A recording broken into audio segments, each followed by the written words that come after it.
सर्वांचे नाव घेत नाही, वेळ झालेला आहे. सर्व सन्माननीय मान्यवर आणि उपस्थित माझ्या बंधूंनो, आत्ताच आपण सर्वांचं ऐकलेलं आहे याबद्दल, नशेबद्दल. पोलीस डिपार्टमेंटच्या संबंधित जे आम्हाला ज्या अडचणी येतात किंवा आम्हाला जे प्रॉब्लेम्स आम्ही बघतो समाजामधले, तर ते आहे की आतापर्यंतचा क्राईमचा एक ट्रेंड जर बघितला तर मॅक्झिमम जे बॉडी ऑफेन्सेस आहेत, म्हणजे मारामाऱ्या ह्या नशेच्या ह्याच्यामध्ये झालेल्या आहेत. आणि जे चोरीच्या म्हणजे नशेसाठी जे पैसे लागतात त्याच्यासाठी मग कुणाचे तर पैसे हिसकावून घेणे, कुणाला तर चाकू दाखवणे, त्याच्याकडून पैसे हिसकावून घेणे, अशा पद्धतीचे क्राईम घडतात. मला विश्वास नसेल, आता आम्ही अशा अनुभव घेतोय की परवाच आपल्या बाबा पेट्रोल पंपाला 3.5 किलो गांजा पकडला गेला 2 मुलांकडून. 19-20 वर्षाची मुलं आहेत. 3 दिवस ते पोलीस कस्टडीमध्ये होते.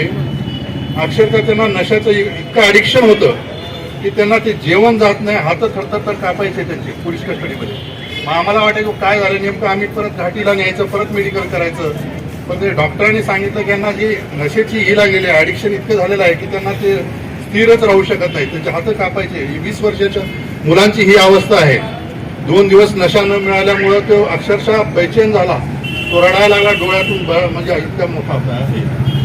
आणि अशी परिस्थिती आहे, त्यांना डॉक्टरांना ते सिलेक्टिव्ह देऊन त्यांना ते शांत करावं लागतं. झोप येत नव्हती, येत नव्हती. ही परिस्थिती बघितल्यानंतर एक लक्षात येतं की 20 वर्षांच्या मुलावर ही अवस्था आहे. आज आम्ही बघतो 14-12 वर्षाच्या मुलांची नशा चालू झालेली आहे. बऱ्याच तक्रारी अशा येतात. मग याच्या बऱ्याच स्तरावर प्रयत्न होणे गरजेचं आहे की आपण सर्व, आता नाशिक सिद्दीकी साहेबांनी सांगितले की बाबा हे ड्रगच्या जे मेडिकलचं जे ड्रगच्या ह्याच्याबद्दल स्टॉकच्या संदर्भात हे व्हायला पाहिजे. यामध्ये आम्हाला खूप लिमिटेशन आहेत, कारण याच्यासाठी फूड अँड ड्रग डिपार्टमेंट आहे की जे स्टॉक्स, मेडिकलचा स्टॉक्स कुठलेही प्रिस्क्राईब विदाऊट प्रिस्क्रिप्शन कुणाला देता कामा नये. स्टॉक किती आला होता, किती डिस्बर्स झालेला आहे तो, हे पण बघणं गरजेचं आहे की एखाद्या एरियात पर्टिक्युलर मेडिकलवर का तो जास्त विक्री केली जाते अशा ड्रग्सची की ज्याच्यामध्ये नशा आहे. तर त्या पद्धतीने तेही बघितलं जाणं गरजेचं आहे. दुसरं आहे, लहान मुलांचं जे मेडिकल आहे, नशाचं प्रमाण आहे, त्यामध्ये 2-3 गोष्टी आहेत. त्याचं काउन्सिलिंग होणे गरजेचं आहे. काउन्सिलिंग ते घरातले काय अटेंड करायला पाहिजे. त्याला हा जातो कुठं, लहान इतक्या वयात, याचे मित्र कोण आहेत, हा कोणासोबत राहतो दिवसभर, कुणासोबत काय करतो, ह्यात काही नशा तर करत नाही ना, याच्यामध्ये ते करणं गरजेचं आहे.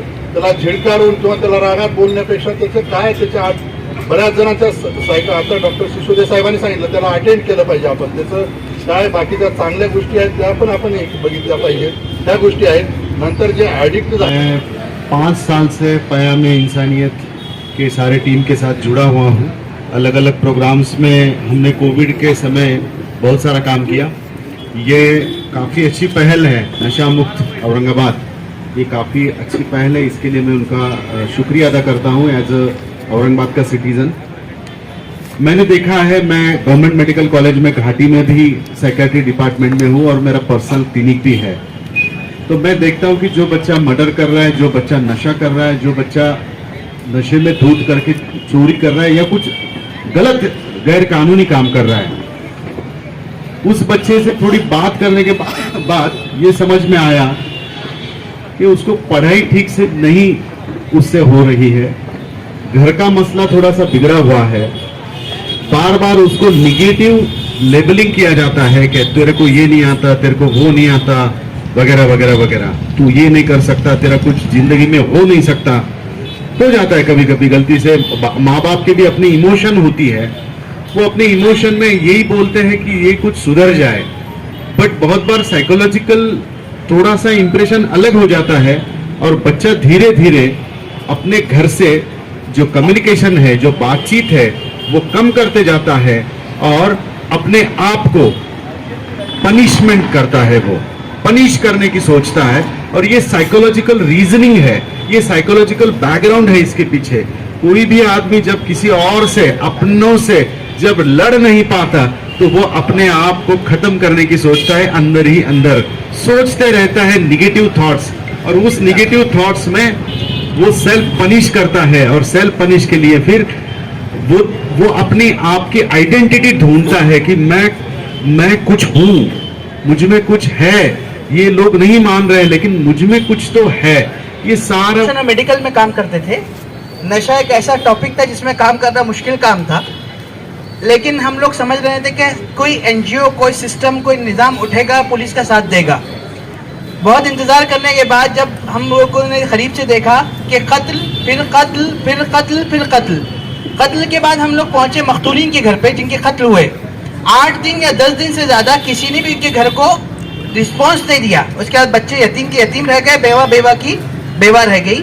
मैं नाम लेकर कुछ लोगों को, अगर आप लोग चाहते हैं कि कुछ यतीम बच्चों को देखना चाहते हैं तो आप प्रोग्राम के बाद रुकिए। मैं औरंगाबाद के 64 कत्ल है, 64, मैं उनके मकतूल बच्चों तक आपको ले जाना चाहता हूँ। एक मरने वाला जब मरता है तो उसका घर का क्या हाल होता है, हम ये प्रोग्राम से नहीं समझ सकते। वो तो जाकर देखने के बाद समझ में आता है कि मरने वाला एक किसी नशे वाले के गुस्से का नज़र हो गया। वो नशे वाला 3 साल में या 5 साल में निकल कर बाहर भी नजर आता हमको, लेकिन मरने वाला मर जाता। हमने एक टाइटल शेर बनाया पूरे औरंगाबाद में कि जलते घर को देखने वालों फूस का छप्पर आपका है, जलते घर को देखने वालों फूस का छप्पर आपका है, आंख के पीछे तेज हवा है, आगे मुकद्दर आपका है। उसके कत्ल पे मैं भी चुप था, मेरा नंबर अब आया, मेरे कत्ल पे आप भी चुप है, अगला नंबर आपका है। हमने ये आवाज लगाई औरंगाबाद वालों को। मेरे को याद है, मैं चंपा चौक पे एक प्रोग्राम कर रहा था। प्रोग्राम करते एक साहब ने मेरे को साइड में लिया, ओ मौलाना लीडरशिप करने का क्या, इलेक्शन में खड़े रहने का क्या, एक चक्करों में क्यों पड़े आप, इतना कहा उन्होंने। अब हमारे पास एक हमारे उसूलों में से हम बहस नहीं करते इस मसले में। हमने कहा कि ठीक है, आपकी सोच आपके साथ, मेरी सोच मेरे साथ। उसके बाद एक कत्ल हुआ बहुत खतरनाक औरंगाबाद में। वो कत्ल मालूम पड़ा उनके सगे भांजे का हुआ। वो आए, वो इतना रोए कि ये मेरा हिस्सा जो है गीला हो गया था पूरा। वो इतना रोए क्योंकि मौलाना मेरे घर में लाश नहीं गिरी थी। नशे की लत में है और जो अपने साथ साथ अपने पूरे परिवार और पूरे खानदान का इसके अंदर जो है तो खामियाजा भुगतना पड़ता है हर लोगों को। तो ऐसी मुहिम चलाने के लिए मौलाना ने जो पहल की है उसको गब्बर एक्शन कमेटी ने, हमारे सदर मकसूद अंसारी साहब ने पूरा सपोर्ट करने का वादा किया है। तो पिछले जुमे को जो रोशन गेट पे कार्यक्रम हुआ था, वैसे ही कार्यक्रम में हमने कहा था कि जहाँ भी आपका शहर में कार्यक्रम रहेगा तो अल्हम्दुलिल्लाह गब्बर एक्शन कमेटी आपके कांधे से कांधा मिलाकर इस कार्यक्रम में खड़े रहेंगी। और मैं इसी स्टेज के माध्यम से सारे जिम्मेदारों से ये अपील करता हूं कि आप लोगों को भी इसमें ताउन देना पड़ेगा। अब इसमें ताउन क्या देना है, सिर्फ आपको इसमें वक्त देना पड़ेगा, क्योंकि आप जैसे जिम्मेदार लोग अगर से इसके अंदर वक्त देंगे तो शायद ये शहर और ये जिला नशा मुक्त हो जाएगा। क्योंकि आज नौजवान बच्चे, छोटे छोटे बच्चे, मौलाना ने उस दिन सुनाया था और हमारे जो पठान सर है डॉक्टर, उन्होंने एक बात बताई थी वहां पे कि उड़ता पंजाब, आज पंजाब के अंदर 90% लोग नशे की हालत में और नशे के अंदर मुब्तला है। पंजाब की ऐसी हालत है, आज पूरा पंजाब देखेंगे तो उड़ता पंजाब, जहाँ पे घर में अगर से 7 मेंबर है तो उसमें से 5 को नशे की लत लगी हुई है। तो ऐसा अपने महाराष्ट्र में नहीं होना और अपने शहर में नहीं होना, इसको हम कैसे रोक सकते हैं। मौलाना की टीम जो है पयामे इंसानियत, इसके ऊपर बहुत अच्छा काम कर रही है और इनको खाली अपने ताउन बोले तो अपने सपोर्ट की जरूरत है। अगर अपन इनको सपोर्ट करेंगे, इनके लिए वक्त देंगे तो इनकी टीम अल्हम्दुलिल्लाह रात में 2 बजे कॉल करो, ये बराबर जो नशे की हालत में रहता पेशेंट उसको ले जाके उसका इलाज भी करते। और मौलाना ने उस दिन बताया रोशन गेट के ऊपर, मैं भी सुना कि एक बच्चे का परिवार पूरा खत्म हो जा रहा था इसके अंदर, लेकिन मौलाना ने उसको ले जाके उसका इलाज वगैरह करा के अल्हम्दुलिल्लाह आज वो सुख चैन की जिंदगी बसर कर रहे। तो आप लोगों से यही हमारी अपील है कि ज्यादा से ज्यादा पयामे इंसानियत जुनैद फारूकी साहब जो ये काम को अंजाम दे रहे हैं उसमें अपन ज्यादा से ज्यादा हिस्सा ले। मैं अपनी बात खत्म करके यही खत्म करता हूँ। जय हिंद, जय भारत, अल्लाह हाफिज।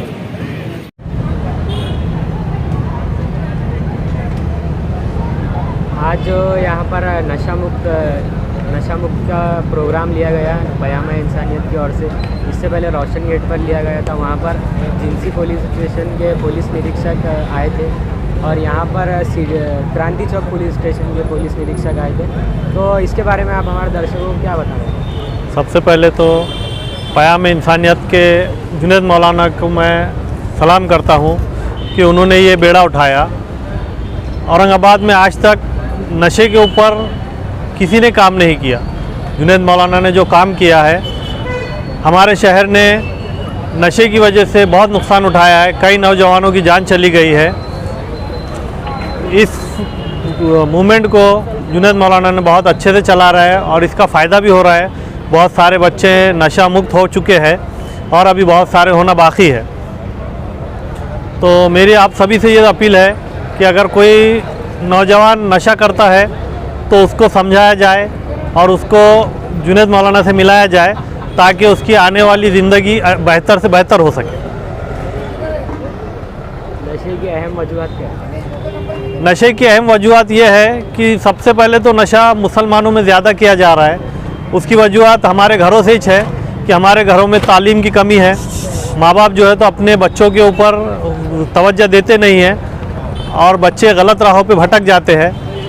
इसलिए हम सबकी जिम्मेदारी है कि बच्चों के ऊपर नज़र रखें, उनकी एक्टिविटीज़ पे नज़र रखें, तभी ये चीज़ ख़त्म होगी। आपका पयामा इंसानियत को क्या योगदान है? पयाम इंसानियत के वास्ते हम जब से जुनैद मौलाना इस मूवमेंट को लेके चल रहे हैं, हम उनके साथ खड़े हुए हैं। हम उनको जहाँ पे भी हमारी मदद लगती है वो हमें कॉल करते हैं, हम जाके मदद करते हैं।